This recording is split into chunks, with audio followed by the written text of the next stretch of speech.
टीपू सुल्तान शेर मैसूर टीपू सुल्तान का जन्म 20 नवंबर 1750 को कर्नाटक के देवनहल्ली में हुआ था। टीपू सुल्तान का असली नाम सुल्तान फतेह अली साहब था और उनका नाम आरकोट में टीपू मस्तान औलिया नामक संत के नाम पर रखा गया था। हैदर अली टीपू सुल्तान के पिता थे और वह एक सैन्य अधिकारी थे जिन्होंने मैसूर राज्य की सेवा की और फिर 1761 में प्रांत के वास्तविक शासक बने। सैन्य और राजनीतिक के साथ टीपू सुल्तान ने अरबी, उर्दू, फारसी और कन्नड़ सहित विभिन्न विषयों में प्रारंभिक शिक्षा प्राप्त की।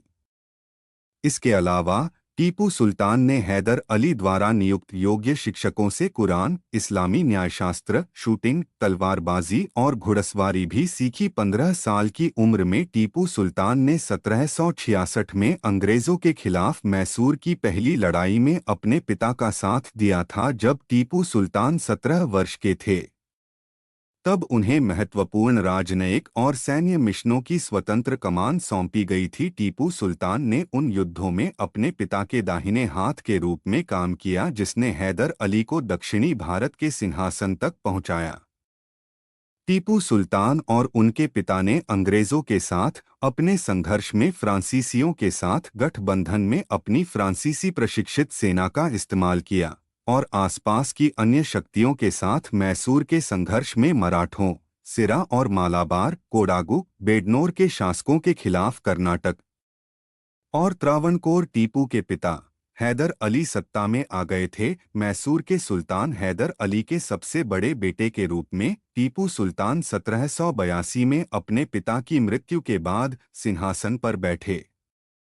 शासक के रूप में उन्होंने अपने प्रशासन में कई नई चीजों को लागू किया और लौह आधारित मैसूरियन रॉकेट का भी विस्तार किया, जिसे दुनिया का पहला रॉकेट कहा जाता है। टीपू सुल्तान ने अपने शासनकाल के दौरान कई प्रशासनिक नवाचारों की शुरुआत की, जिसमें उनके द्वारा शुरू किए गए सिक्के, एक नया मौलूदी चंद्रसौर कैलेंडर और एक नई भूमि राजस्व प्रणाली शामिल थी, जिसने मैसूर रेशम उद्योग के विकास की शुरुआत की। पारंपरिक भारतीय हथियारों के साथ साथ उन्होंने तोपखाने और रॉकेट जैसे पश्चिमी सैन्य तरीकों को अपनाया ताकि उनकी सेनाएं प्रतिद्वंद्वियों को मात दे सकें और उनके विरुद्ध भेजी गई ब्रिटिश सेनाओं का मुकाबला कर सकें। टीपू सुल्तान का एक नाम और है, उन्हें मैसूर के टाइगर के नाम से भी बुलाया जाता है। उन्होंने टाइगर को अपने शासन के प्रतीक के रूप में अपनाया था। इतिहास के अनुसार एक बार टीपू सुल्तान एक फ्रांसीसी मित्र के साथ जंगल में शिकार कर रहे थे।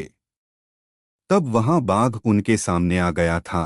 उनकी बंदूक काम नहीं कर पाई और बाघ उनके ऊपर कूद गया और बंदूक जमीन पर गिर गई। वह बिना डरे कोशिश करके बंदूक तक पहुंचे, उसे उठाया और बाघ को मार गिराया। तब से उन्हें मैसूर का टाइगर नाम से बुलाया जाने लगा। अपने शासनकाल के दौरान टीपू सुल्तान ने 3 मुख्य युद्ध लड़े। पहली लड़ाई द्वितीय एंग्लो मैसूर थी, जिसमें वह सफल हुए और मैंगलोर की संधि पर हस्ताक्षर किए गए। दूसरी लड़ाई तीसरा एंग्लो मैसूर युद्ध ब्रिटिश सेना के विरुद्ध था।